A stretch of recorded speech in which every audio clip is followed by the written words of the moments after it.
Jubilee hills ఉప ఎన్నికలపై BRS అధినేత కేసీఆర్ ఫోకస్ పెట్టారు. ఇవాళ ముఖ్య నేతలతో ఎర్రవెల్లి ఫామ్ హౌస్ లో ఆయన భేటీ కానున్నారు.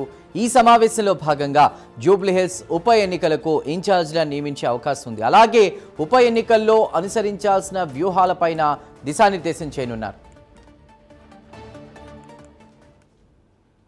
రైట్, ఇక ఈ మీటింగ్ సంబంధించి పూర్తి డీటెయిల్స్ మా ప్రతినిధి చంద్రశేఖర్ అందిస్తారు. చందు ఈ రోజు ఎర్రవెల్లి ఫామ్ హౌస్ లో కేసీఆర్ పార్టీ నేతలతో సమావేశం కాబోతున్నారు. లంచ్ మీటింగ్ ఉంటుంది. దాదాపు 70 నుంచి 80 మంది నేతలు ఈ సమావేశంలో పాల్గొనబోతున్నారు. ముఖ్యంగా పార్టీ వర్కింగ్ ప్రెసిడెంట్ కేసీఆర్, అదేవిధంగా మాజీ మంత్రులు, ఎమ్మెల్యేలు, ఎమ్మెల్సీలు, ఇన్ఛార్జీలందరినీ కూడా ఎర్రవెల్లి ఫామ్ హౌస్ కు రమ్మని కూడా చెప్పారు. ఈ నేపథ్యం అందరూ కూడా బయలుదేరి వెళ్తున్నారు.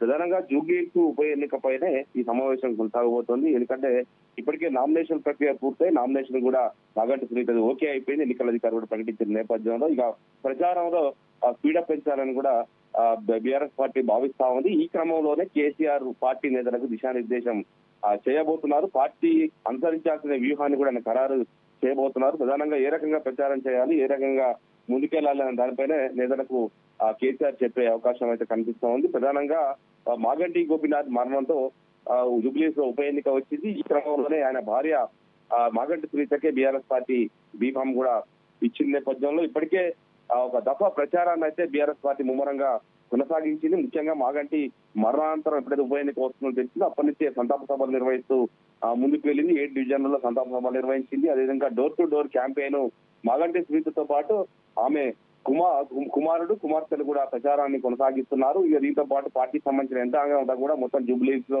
ఇప్పటికే మోహరించింది. ముఖ్యంగా ఓట్ చోరీ ఇలాంటి అంశాలను కూడా తెరపైకి తీసుకొచ్చింది. కాబట్టి ఈ రోజు ఫామ్ హౌస్ లో కేసీఆర్ కూడా ఇదే అంశాలను ఎక్కువగా జనాల్లోకి తీసుకెళ్లాలి, ఖచ్చితంగా జూబ్లీస్ సిట్టింగ్ స్థానాన్ని ఎలాగైనా నిలబెట్టుకోవడం ద్వారా కాంగ్రెస్ సర్కార్ వైఫల్యం చెందింది అనే అంశాన్ని కూడా ప్రజల్లోకి తీసుకెళ్లాలి అనే అంశంపైన ప్రధానంగా కేసీఆర్ పార్టీ నేతలకు దిశానిర్దేశం చేయబోతున్నారు. ఇక దీంతో పాటు మరికొన్ని కొత్తగా ఇంకా ప్రచారంలో ఏం చేర్చాలి అనే అంశాలపైన కూడా పార్టీ నేతలకు చెప్పే అవకాశం కనిపిస్తుంది. ఇక మరోవైపు కేసీఆర్ ప్రచారంపై కూడా చర్చ జరుగుతుంది. అసలు కేసీఆర్ ప్రచారానికి వస్తారా రారా అనే ఒక ఉత్కంఠ కొనసాగుతోంది. ఎందుకంటే ఆయన పార్లమెంటు ఎన్నికల్లో విస్తృతంగా 17 పార్లమెంట్ నియోజకవర్గాలు విస్తృతంగా పర్యటించారు, రోడ్ షోలు కూడా నిర్వహించారు. తర్వాత మాత్రం పార్టీ ఎన్నికల్లో ఓడిపోయింది. ఆ తర్వాత కేసీఆర్ బయటికి రాలేదు, ఆయన ఫామ్ హౌస్ కే పరిమితమయ్యారు. ఈ క్రమంలో జూబ్లీ హిల్స్ ఎన్నికలకు ప్రచారానికి వస్తారా రారా అనేది సందిగ్ధంలో పడింది. దీనిపైన ఈ రోజు క్లారిటీ వచ్చే అవకాశం కనిపిస్తుంది. ఎందుకంటే ఏదైతే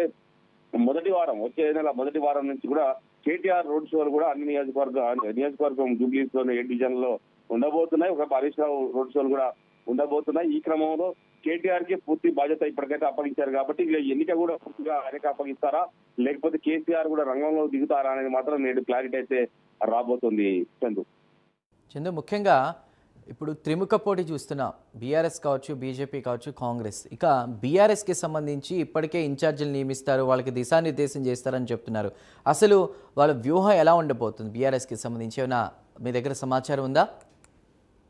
ఇప్పటికే బీఆర్ఎస్ పార్టీ వ్యూహాలతోనే ముందుకు వెళ్తోంది. ప్రధానంగా చూసినట్లయితే ఈ ఉప ఎన్నికల్లో బాకీ కార్డు అనే అంశాన్ని తీసుకొచ్చింది. ప్రభుత్వం ఇచ్చిన 6 గ్యారెంటీలు అమలు చేయకపోవడం వల్ల ఎంతెంత ఏ వర్గానికి ప్రభుత్వం బాకీ పడింది అనేటువంటి అంశాలపై కార్డును ముద్రించి ఇప్పటికే దాదాపు జూబ్లీహిల్స్ నియోజకవర్గంలో ఇంటింటికి కూడా ఇది ఇచ్చారు ఆ కార్డును.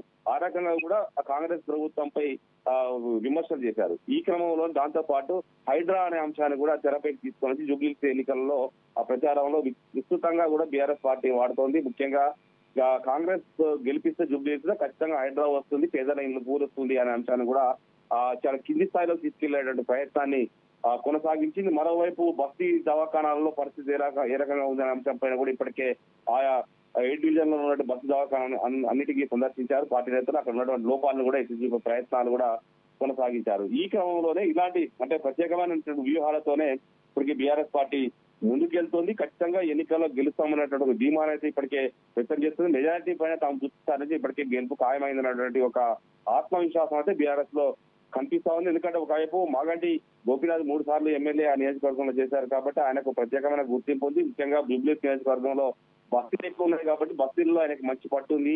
ముస్లిం మైనార్టీలో చాలా పట్టుంది అనే అంశాన్ని కూడా బీఆర్ఎస్ నేతలు ప్రొజెక్ట్ చేస్తా ఉన్నారు. కాబట్టి ఈ ఎన్నికల్లో ఖచ్చితంగా కాంగ్రెస్ బీఆర్ఎస్ మధ్య ప్రధానంగా పోటీ ఉండబోతుంది. ఇప్పటికే టీడీపీ సంబంధించినటువంటి కొంతమంది నేతలు కావచ్చు, కాంగ్రెస్ సంబంధించినటువంటి కొంతమంది నేతలు కావచ్చు, ఎంఐఎం సంబంధించినటువంటి నేతల్ని కూడా బీఆర్ఎస్ పార్టీ ఇప్పటికే పార్టీలో జాయిన్ చేసుకుంటుంది. ఇప్పటికే ఆపరేషన్ ఆకాశ్ కూడా కొనసాగిస్తున్న క్రమంలో ఖచ్చితంగా బీఆర్ఎస్ అయితే ఒక ఆత్మవిశ్వాసంతో ఎన్నికల్లో గెలుస్తామని ధీమానైతే వ్యక్తం చేస్తోంది. Thank you for the updates.